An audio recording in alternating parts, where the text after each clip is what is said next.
નમસ્કાર વિદ્યાર્થી મિત્રો. આજે આપણે ધોરણ 10ના બહુપદી પ્રકરણની અંદર શૂન્યનો સરવાળો અને શૂન્યનો ગુણાકાર આપણે આપેલો હતો. તો તેના ઉપરથી તેની પ્રમાણે બહુપદી કેમ મેળવવી તે આપણે શીખવાના છે. તેની આપણે એક રકમ દ્વારા સમજૂતી મેળવીએ કે જેથી કરી આપણે વધારે ખ્યાલ આવે. એમાં જોઈએ સૌથી પહેલી રકમ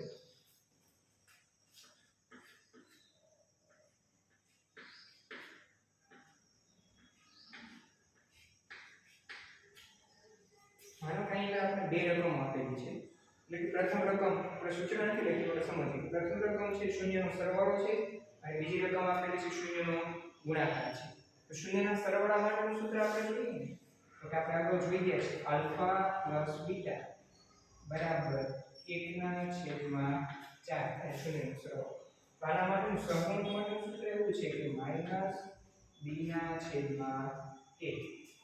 સૂત્ર છે શૂન્યના ગુણાકાર માટે જોઈએ તો કે આલ્ફા ગુણ્યા બીટા એનું સૂત્ર આવશે -1/4 અને સહગુણક માટેનું સૂત્ર શું છે કે c/a. તો તમે જોઈ શકો છો કે અહીં a બરાબર 4 છે અહીં a બરાબર 4 છે એટલે છેદ સરખા છે એટલે મતલબ કે આપણો સહગુણક a બરાબર કેટલો આવશે 4 b બરાબર નક્કી કરીએ તો b બરાબર કેટલો આવશે a બરાબર અહીંયા હોય તો b બરાબર આ થાય પણ -b છે તો અહીં આપણે એટલું સિમ્પલ યાદ રાખી કે જે નિશાની છે એની વિરુદ્ધ નિશાની હોય તો +1 છે તો આપણે લઈશું -1 અને c બરાબર જે હશે એમ એઝ ઇટ તો c બરાબર રકમ કેવી છે -c આપણે મેળવીએ. હવે બહુપદીનું પ્રમાણિત સ્વરૂપ શું છે આપણું તો કે k(2) + bx + c બરાબર 0. હવે a b c છે એટલે આપણે બહુપદી ક્લિયર થઈ ગઈ.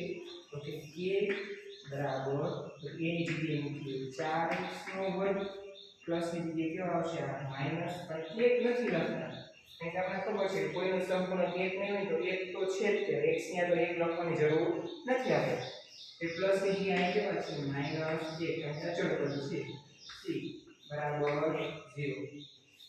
તો આ પ્રમાણ સ્વરૂપ થઈ 2 માર્ક્સમાં કદાચ આપણે દાખલો પૂછાય તો એની સંપૂર્ણ સમજૂતી થઈ અને 1 માર્ક્સમાં પૂછાય તો આપણે સહગુણક વાળું સૂત્ર મૂકી સીધા abc નક્કી કરીને જવાબ આપણે ક્લિયર કરી શકીએ કે આપણો જવાબ શું આવશે. 1 માર્ક્સમાં પૂછાય તો આપણે આપીશું.